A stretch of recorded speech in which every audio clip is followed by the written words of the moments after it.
And I think it's an opportunity for everybody to share a few thoughts. Perhaps if I just open the batting. I mean, when we started off this morning, we said that there was very much a theme of collaboration, new ideas, trying to identify new trends. There certainly does seem to be quite a lot of new technology been displayed today, which is maybe not that new to people that are using it, but certainly new to, some of the stuff was new to me. Perhaps we should open up with that as a theme, because I mean, after all, Nigel, your business is about technology and using the software and making things make a difference. That seems to me something which is going to impact on those sort of themes of property and people and making a difference to customer experience and the like. Perhaps we should start with that sort of a theme around what are the technology experiences we've seen today which are going to make a difference over the next year or so, because it does. I mean, your point, Nicola, about apps, you know, so 2014, that it feels that that moves too quick. So what? Let's just perhaps start on. I mean, Adrian, you opened the batting with a great bit of software there, but what have you seen today or heard today, which is going to make a difference to you? I think the thing I think a lot of it all comes down to Google Analytics. I think there's a lot of software and stuff that was showcased today that all ties back into that capturing data from users on the internet. It's certainly something that we're hoping to do, and ultimately, if we can harvest enough of that, then we can subsidise the cost of processing our models to almost the point of not costing anything. I think that's a big thing at the moment. So it's all about the capture of the data rather than, if you like, going and creating it yourself. But Nigel, you mean your theme was around data and using it. So what have you seen today which is going to make a difference for you? So I think it's been very interesting sort of seeing the various components in the FM space about metrics and use of information. I think there's a couple of threads for me on that. I think I've got to say it was very fascinating seeing the building scanning piece as well, and then mind races of where we could put that to use. I mentioned it in my presentation. Part of the concern though is about where do we keep this data and how do we keep it secure. So making sure that from a customer's perspective we are keeping that away from prying eyes and people who shouldn't have access to it. But I think for me, the whole piece around dynamic management, we touched on it in Kevin's question earlier, and it was touched on by the guys in front of me. Yeah, that's really an area I think we've got to crack, and I think there's a lot more for the FM business in that space. Okay, and Neil, your theme was all about delivering brilliant customer experience, and you touched on a few themes of making a difference for the people that are actually in the workforce, the guys that are actually making a difference, and clearly the technology makes a difference helping them. But there was a great example given by somebody about how if you just give someone a queue of tasks to do, they don't really feel hugely motivated. You know, what have you seen today, or what have you picked up today which is going to enhance that opportunity to deliver a good customer experience? Yeah, I mean, I talk quite a lot about sort of that purpose thing, about what the guys on the coalface are actually seeing and doing, and we in BTFS are pretty avid users of the Insight product. So we've got some of the data that was being described there that sits under the Sodexo connections as well. I think for me, the bit that always brings us quite grounded down though is that it's the people who are delivering that end customer service. We can all sit here sort of thinking and dreaming up what's the next smartest and brightest thing we're going to do, but if the person at the ground doesn't actually do anything different as a result of that, then we're sort of missing the point a little bit. What I liked about the scanning, and it's still going over in my head, is that we know as a direct result of some of the work that we do in our workplace, we can immediately affect the end customer. So I have the unfortunate pleasure of sitting on a call with TSO at 7:30 this morning, explaining why one of our technicians who was doing a pretty rudimentary plumbing exercise managed to do it wrong, flooded the telephone exchange and took 1,400 broadband customers off the network. And that's real. Yeah, that's one person coming to work making a silly mistake. If I can look at a scanning technology which improves the ability to train people and make them aware that the environment that maybe they're working in has hazards, has difficulties, has opportunities for them to sort of learn and look at it differently, then to me that's the connection between the things that we're doing. and then if you use Sodexo Connections or any product to then describe that information to people, and they connect the dots and then they understand it, then I think we would have gone a big step forward in translating how technology helps us, rather than just having these isolated great ideas but they don't really come together into something. But there wasn't much talk today really about making a difference for the people who are delivering those sorts of services, and no one really mentioned anything about difficulty of recruiting or retaining staff today. I mean, is that something which is on people's mind, particularly in high volume businesses like FM delivery, where you need a lot of people, 400 and something thousand staff in Sodexo? That must be a challenge. How are you tackling that, Nicola? Just an easy question then. Well, you did have to put in, you've got 420,000 staff. I'm so in finance though. I think 19th biggest employer in the world. Yeah, it's an enviable title.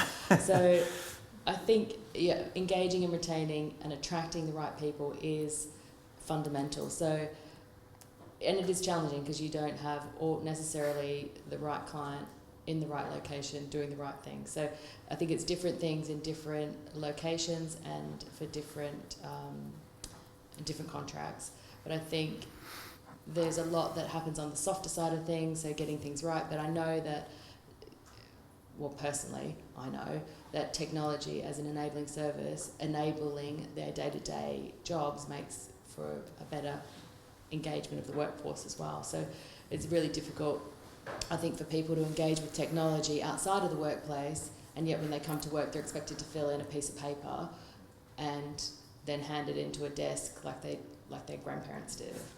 So I think bringing that more to life and more multi-skilling of our teams as well, so that you are giving them the knowledge to make their job more enjoyable and to have a greater sense of connection to the workplace in which they operate. And, my world is all about corporates, people who occupy a lot of space, generally speaking, and everybody gets very animated about making space attractive for the workforce. I mean, is that a challenge which you face, that you've got to make your business attractive for people coming in, even though that you may have huge volume and perhaps in some cases not being paid huge amounts of money? I mean, people, they want the software, they want the tools.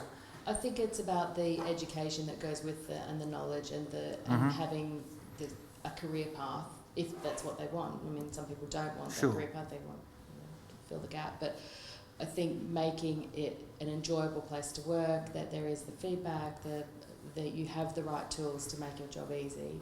I think also from a client perspective is actually having aligned goals between Sodexo and the client makes for more attractive. So it's easier to attract employees to a contract and a location where that is the culture of the client, because it's the culture of Sodexo. So when that's all lined up, it's happy days. And Julian, you're nodding there, so what's your experience of this? I was just thinking, actually a chat I had with Gary at lunchtime about kind of choices, and I think there's a big piece around giving people choice and empowerment to choose what they want to do, where they want to work, and that's helping massively with people that perhaps historically were kind of shuffled in, put in an office, moved paper around, as you said, but kind of I think with choice comes the feeling of empowerment and the feeling that you're trusted, and you're trusted to make the right decisions for yourself. But to pick up on the paper stuff, I think one of the challenges we've got in the workplace is that technology at home has, in a lot of areas, has overtaken the office, and it's kind of so easy now to go into a phone store and get a smartphone, hook it up, get online, get an email account with Google, whoever else, and there's so much that we're used to, and that perhaps our kids are used to, is a lot easier than perhaps in the corporate setting. I did see a good example recently of a public sector organisation that have kind of cut through and given everyone the opportunity to do BYOD, bring your own device. They have a budget, I can't remember, maybe it's £800 or £1,000, and they can choose their own laptop, they hook it up to Gmail. And so I think those sorts of things where you give people choice in how they work and where they work are big themes for the years ahead. On that theme of bring your own device, what's the experience of the room? I mean, who's either seen it or been involved with it? Perhaps just put your hands up. Only one? 2? 3? Oh, they're ripping through 4. So, and just at the back, what's your experience of it? I come from a digital marketing sector, so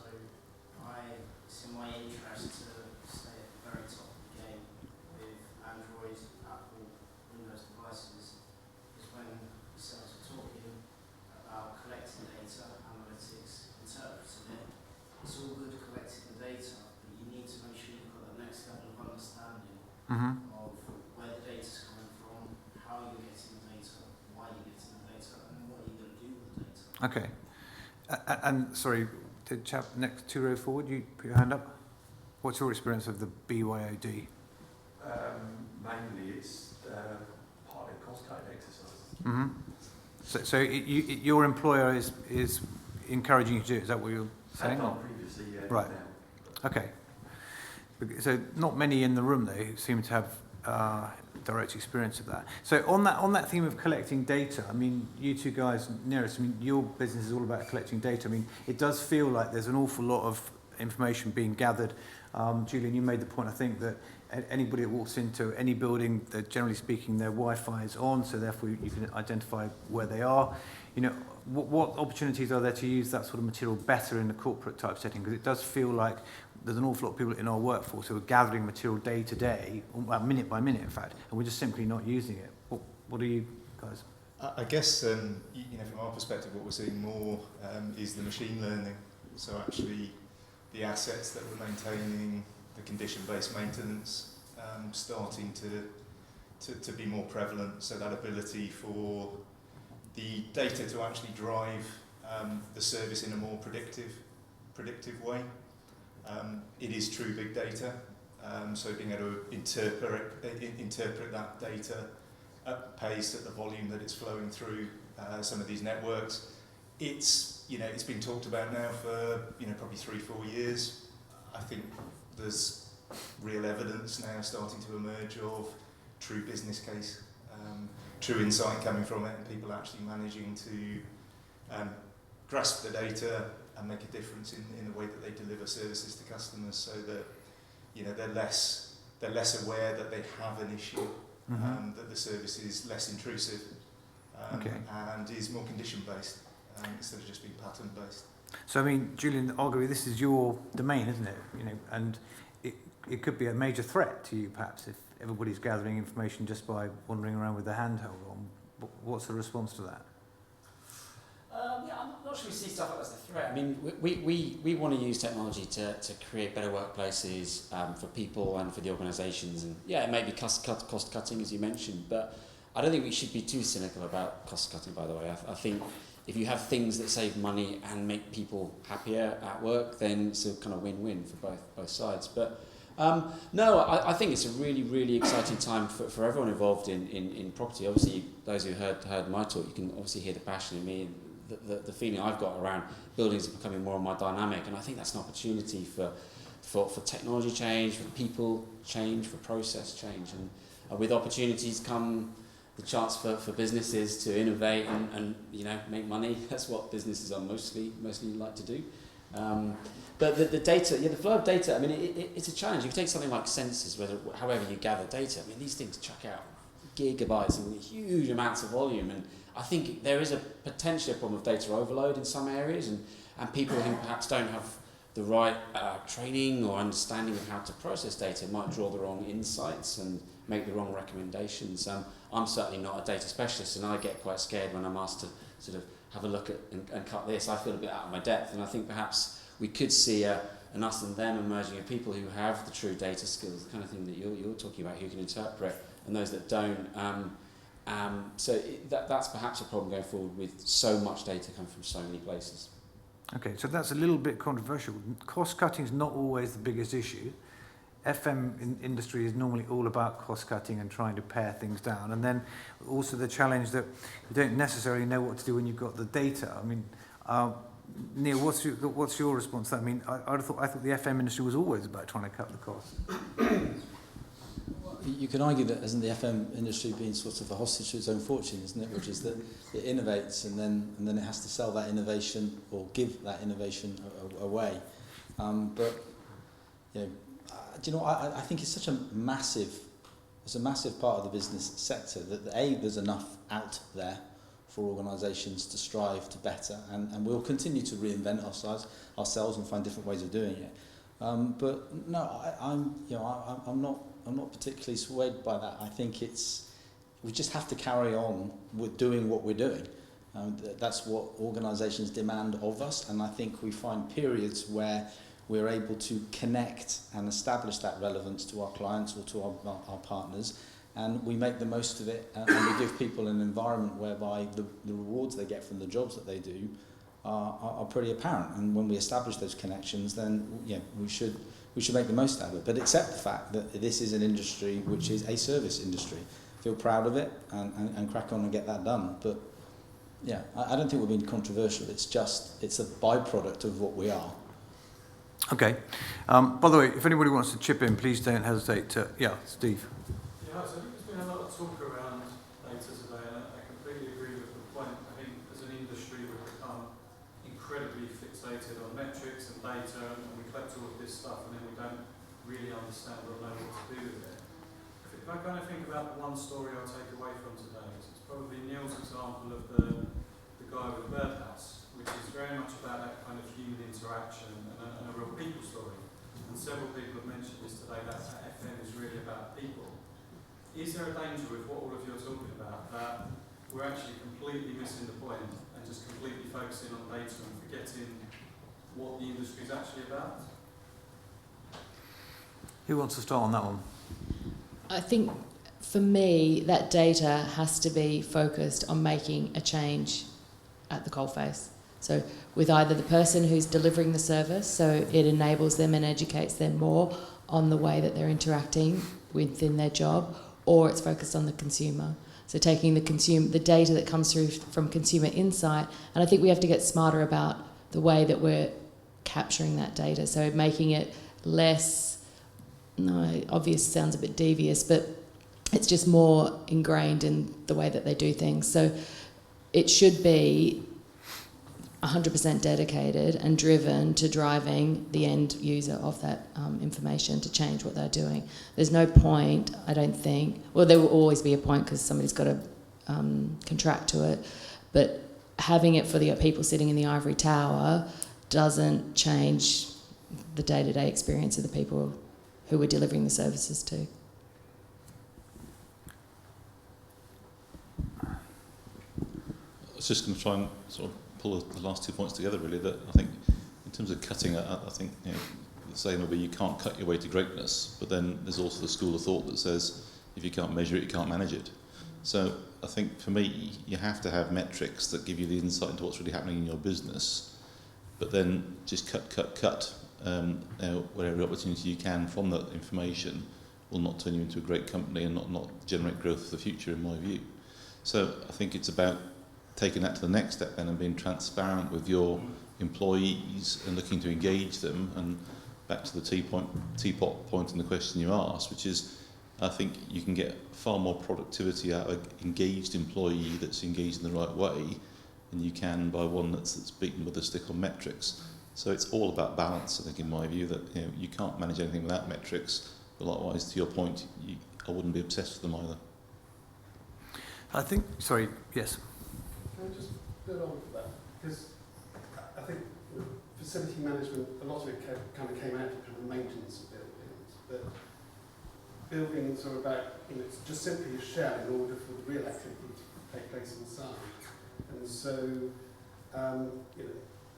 providing the building tends to cost around 7 to 10% of the cost of the rest of the business. So from a board directive, it's a pretty insignificant part, and yet has a huge impact on how productive people can be.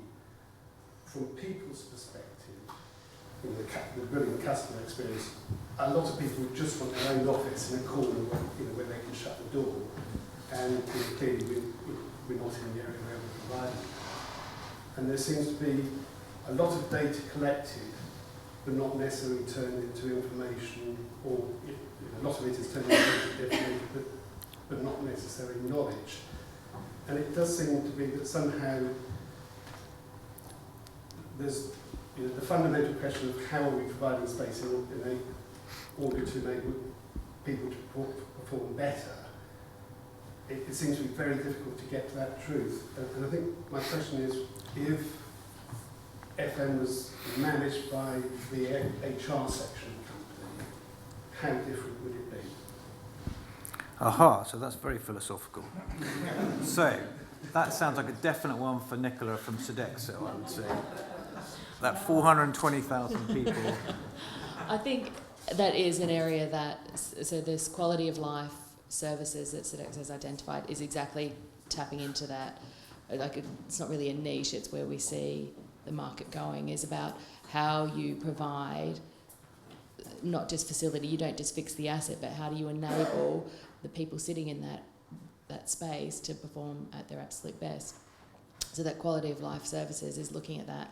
And by no means do we have the end answer of that. There is people mobilised around the world working on understanding that better. So bringing together all that data, all that customer insight. So if I think about the amount of data and how far ahead retail is in exactly that thing around customer insight and marketing insight, and compare that to what we do in FM, there's no comparison. We are just an infancy in that. So I think if you fast forward, say, 5 years, we will have a much better view of that, and probably exponentially better view of that because of our level of understanding and insight into the whole targeting of FM services and making it more than just whether the HVAC is too hot or too cold.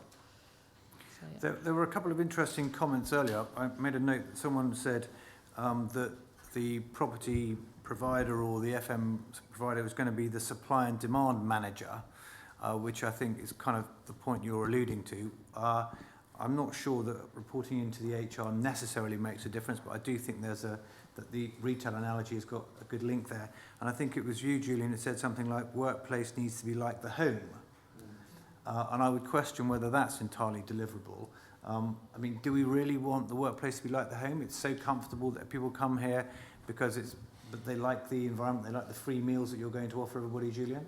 I mean, is it really going to happen? Yeah, well, I mean, it's happening. I'm not sure it's gone that way, but a lot of organisations do want to make their offices nicer places to be. I mean, to answer the question, I think it'd be really interesting to have really strong, much closer alignment to HR on property and FM, and we see it on some of our projects. Not the ownership of FM property under HR, but the really close alignment. And some of our best projects are ones where HR are slap bang in the middle and they're involved in decisions around processes and around how people work and where they work. So I think they do need to really, really urgently come together. And some of the problems that we see around forecasting demand and supply come from the fact that the property are not talking to HR, they're not understanding the growth in the use of contractors, as I said earlier, which is very big in some sectors. So yeah, I'm all for it. I mean, I don't know, is it amongst the audience, are there any examples where HR is really close to property or FM in terms of sort of operations and strategies? Are we seeing that in any organisations here? It's pretty rare still, but I think it's happening slowly, more and more. And just to throw that back to you, when you talk about HR, are you talking about just the corporate property, or are you thinking about beyond that? I'm beyond that, really. Yeah. It is a question of what are we here for? And I think if we get back to that fundamental question, it is to provide a better environment for people to work. And if making it more like home makes you more productive and makes you more willing to stay longer at work, it's exactly what we're trying to do. So my question though was more, do we go beyond the workplace? Because I do think in an environment where it's extremely difficult to find reasonable quality and reasonable cost housing, that we will see corporates straying into that space. It was a long time ago when you had Port Sunlight and the like, but actually, bizarrely, there are some organisations that are going back to that sort of a model. And I wouldn't be at all surprised if we see that as a swing back, which doesn't mean that your workplace is like home, but it does mean that your work provider does something towards helping you. And I think it's also meaning your home is your workplace. So possibly. Which is also a throwback to, yeah. So that's, I think, an interesting one. I mean, again, Nicola, that's kind of slightly your domain. What are your thoughts on that? I mean, you've clearly also got quite a bit of global experience. Yeah, I think we're working with a client at the moment who has that specific remit. So and there is a very strong HR involvement in their workplace solution. So, and it is quite a different take on it. And I think the whole piece around its cost cutting is less of a discussion, and it's more around how do we engage their employees in the workplace, and that's a a difficult thing because do you make the workplace more attractive? Do they need to be more collaborative? So have them in work rather than at home. So it's around understanding that balance. Mm-hmm. And Adrian, going to your equipment, which is clearly very sophisticated, that's great sort of seeing this wonderful picture and panoramic and so on, but are people using that in any way to model behaviour or to test out new concepts, or is it just a nice picture which you do for a fly-through and a sort of architectural type approach? Well, I haven't had any experience of people using it in that way, but it is new, and we are open to collaborations and discussions as to how we can use it, in any way anyone can sort of think, really. Okay. You look like you've got something on the tip of your tongue. I was struck by, I think what Julian shared earlier was that map of the green and the red dots, how people use retail space. But we're just going to create a different situation which people will then mould their behaviours to, won't they? If we think we've put a solution out there, then people will react to that, and then we'll look at that and we'll go, we don't like that, and then we'll another. We'll sort of move people around because they will dictate what they want to go and do next. And I think that's what makes our industry fascinating, because we have to constantly reinvent what we're doing, because nothing's going to stand still around us. It's always going to change. And when we think we've cracked it, then someone's going to come out with a different one. Yeah. And I'm smiling about the fact that the concept there's a consistent HR function, because of the organisations I've worked. I started my life with ExxonMobil, and where I would say that I don't remember the HR or people function taking much of an interest in workplace. And whether or not you take this as a signal or not, but now that EE and BT have merged, there are two employee engagement surveys. BT had something called CARE, and ET had something called Pulse, and they've replaced it with a survey, or replacing it with a survey called Your Say. In the BT system, there was a question around the physical working environment. It's been dropped. The physical working environment is now no longer a question in the employee engagement survey. Now, I was initially disappointed with that, but on the basis that the question in itself previously was very difficult to interpret, because it pointed you in directions where you weren't sure whether or not actually what people were telling you about the physical working environment had nothing to do with the workplace. There were other hygiene factors that were getting in the way of it. Actually, upon reflection, I'm actually happy it's out, because you couldn't ask that question once. You could not get an answer to that question with only one question. So we're going to have to find a way of getting the response that we want from the BT colleagues in the workplace. But I say that simply because I don't believe the HR function took it out because they don't care.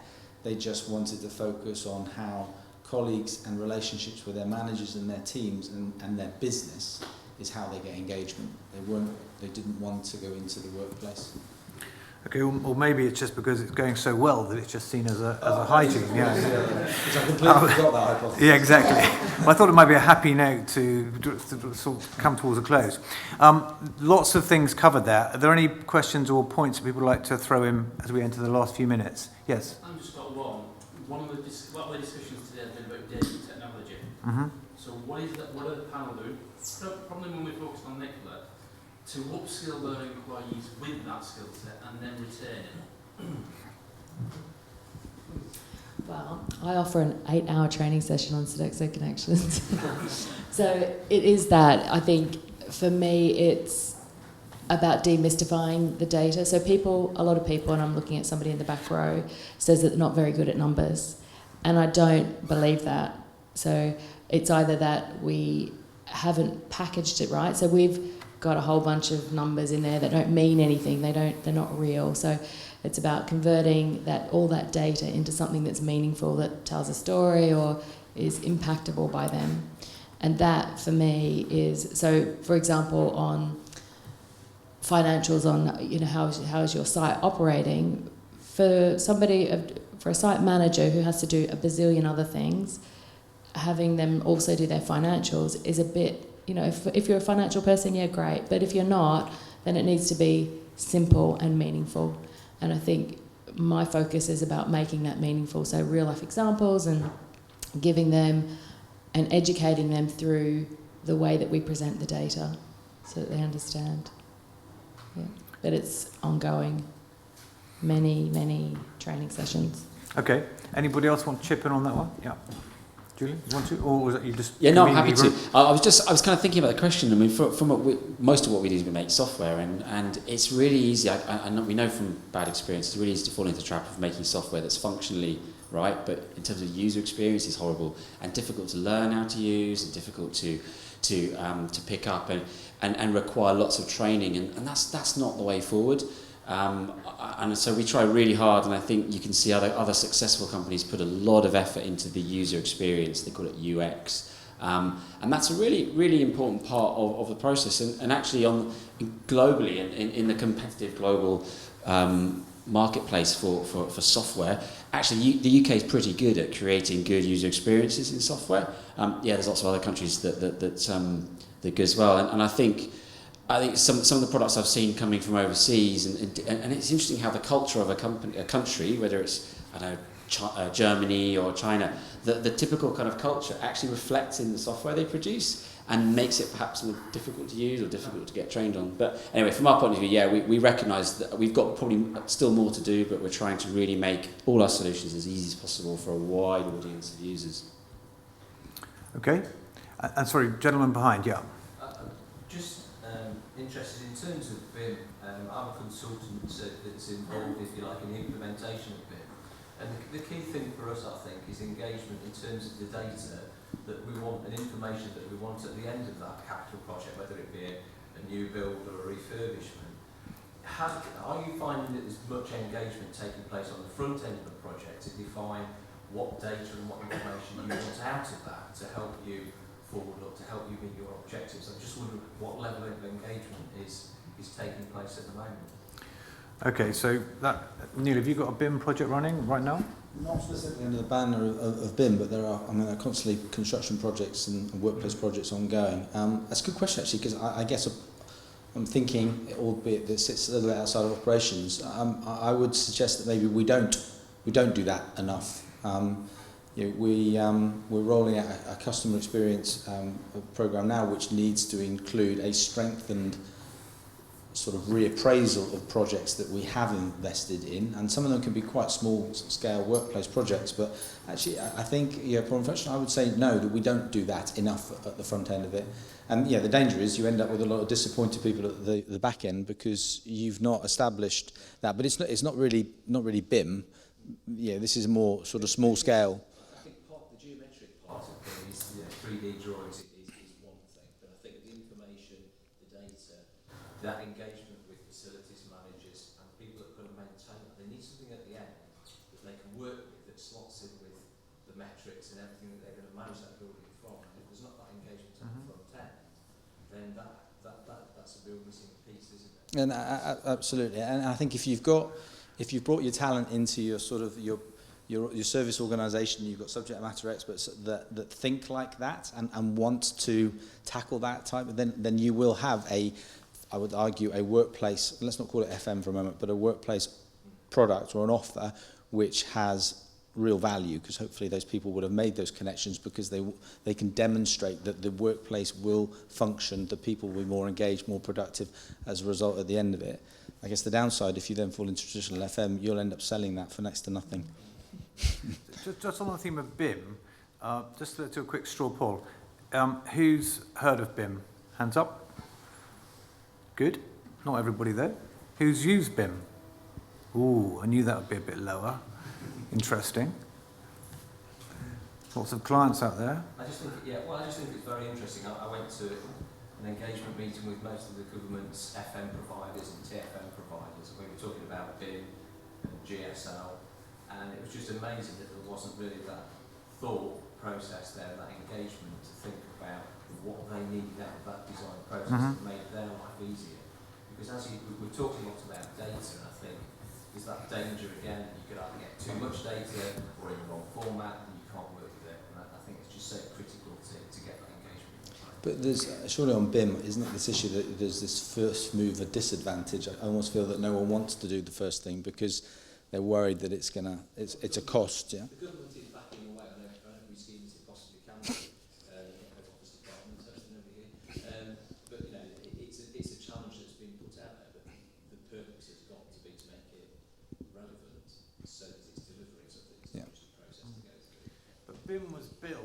something where everybody would be involved and the FM industry would be able to add greater value. And once again, Nicola, my eyes are landing on you from Sodexo. What, has anybody actually gone to the FM industry with a BIM project and said, how can we make this thing work better? Has anybody seen that? Perhaps let's use a straw poll. Has anybody seen that happen? One. Oh, can you tell us about it? Tell me about that. I sat on the task force for British Institute of Facilities Management, which was to look at soft landings and BIM and how to include the facilities management sector in that process. And they've actually produced a paper now that's in the public domain that you can look at, and it tells Sure. you how you engage and how you should deliver a project. Yeah, I wasn't more theoretical. I think, has anybody actually done it? Because there's been lots of papers written, lots of ideas, but I haven't seen anybody putting their hand up saying they've actually done it. There's people on the task force that have actually delivered Okay. in line with that, but not myself. Yeah. Sodexo? Nicola, ever done it? No.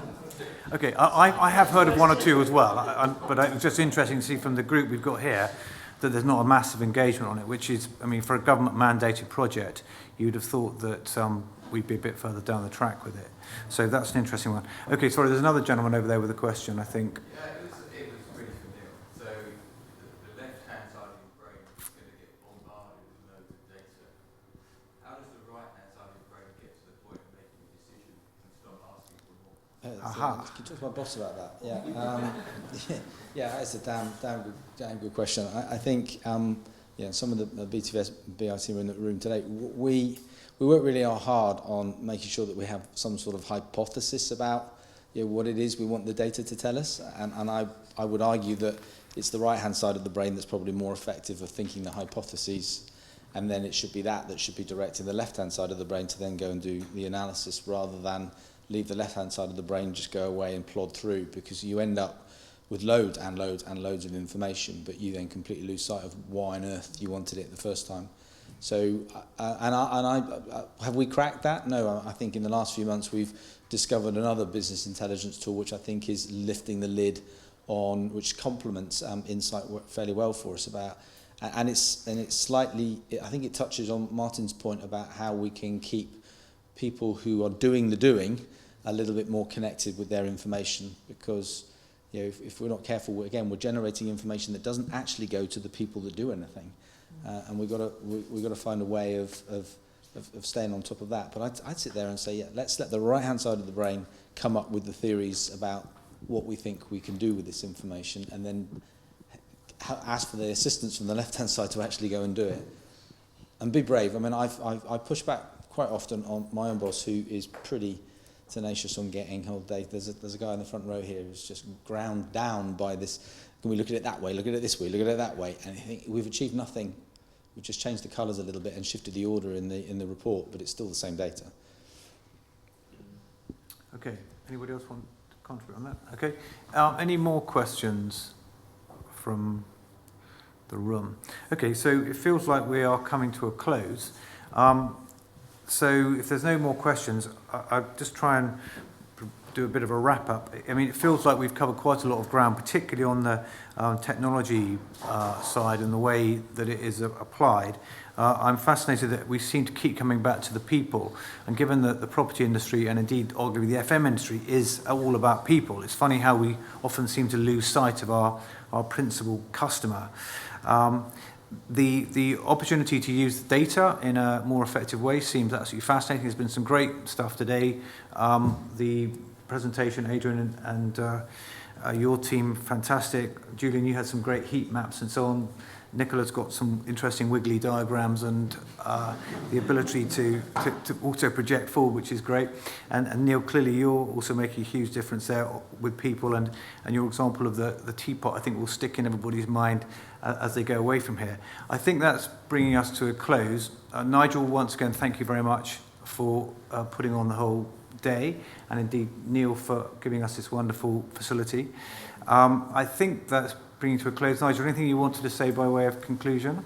On the back of your tickets, there's a wine bar we're going to for a drink, so hopefully you've got those tickets, or if not, the girls outside will direct you to that wine bar. So come and join us for a drink, networking, and some food. But I personally want to thank the speakers. I think it's been amazing today. It's been great content, and hopefully all you guys have got benefit from today as well. So I just say a round of applause for the speakers. Really.